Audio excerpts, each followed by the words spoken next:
మరి ఆంధ్రప్రదేశ్లో శాంతి భద్రత ఎలా ఉన్నాయి? హోమ్ మినిస్టర్ గారు ఏ విధంగా వర్క్ చేస్తున్నారు అనుకుంటున్నారు హోంశాఖలో? హోమ్ మినిస్టర్ గారు ఒక టీడీపీ కార్యకర్తలాగా వ్యవహరిస్తున్నారు.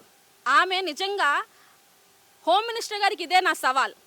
అనితమ్మా, నీకు దమ్ము ధైర్యం ఉంటే ఈ రాష్ట్ర ప్రజలు నేను నిజంగా నిన్ను మంత్రిగా అంగీకరించారు అని నువ్వు నమ్మినట్లయితే, మొన్న ఏదైతే గుంటూరులో మంగళగిరి పెద్ద కాకానిలో జరిగిన జేసీబీ వేసుకొని ఒక కార్యకర్తలు వీరంగం చేశారో, ఆ వీరంగం చేసిన కార్యకర్తల మీద కేసు కట్టి వారిని కూడా నడి రోడ్డు మీద నడిపించి అంబేద్కర్ గారి రాజ్యాంగం నేను ఇంప్లిమెంట్ చేస్తున్నా, ఒక దళిత జాతి బిడ్డగా నేను బాబాసాహెబ్ అంబేద్కర్ రాసిన రాజ్యాంగాన్ని ఇంప్లిమెంట్ చేస్తున్నానే దమ్ము ధైర్యం నీకుంటే ఇదే నా సవాల్. నువ్వు దాన్ని ఇంప్లిమెంట్ చెయ్యి. నీ రెడ్ బుక్ రాజ్యాంగం కాదు, మీ లోకేష్ గారు రాసిన రాజ్యాంగం కాదు, మీ చంద్రబాబు నాయుడు గారు రాసిన రాజ్యాంగం కాదు, నీ మనస్సాక్షిగా బాబాసాహెబ్ అంబేద్కర్ గారు రాసిన రాజ్యాంగాన్ని నేను ఇంప్లిమెంట్ చేస్తున్నాను అని చెప్పగలిగే ధైర్యం నీకుంటే వారి మీద తక్షణమే కేసు కట్టి వారి మీద ఎఫ్ఐఆర్ అయ్యి వారిని కఠినంగా చట్టపరంగా చర్యలు తీసుకో.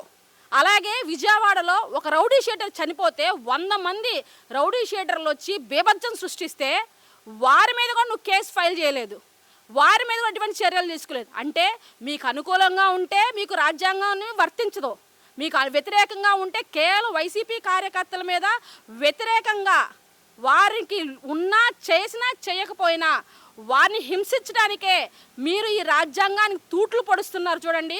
అది ఖచ్చితంగా మీరు రేపు రాబోయే రోజుల్లో ఖచ్చితంగా మీరు మూల్యం చెల్లించుకుంటారు.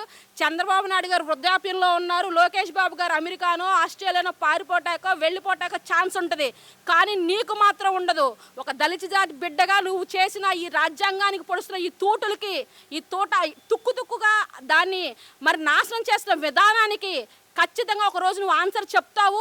ఆ చట్టం ముందు ఆన్సర్ చెప్పే రోజు నువ్వు ఖచ్చితంగా ఫేస్ చేస్తావు. ఇప్పటికైనా మేల్కొని డాక్టర్ బిఆర్ అంబేద్కర్, బాబాసాహెబ్ అంబేద్కర్ రాసిన రాజ్యాంగాన్ని ఇంప్లిమెంట్ చేయడంలో నువ్వు సవాల్గా స్వీకరించి పనిచేయి.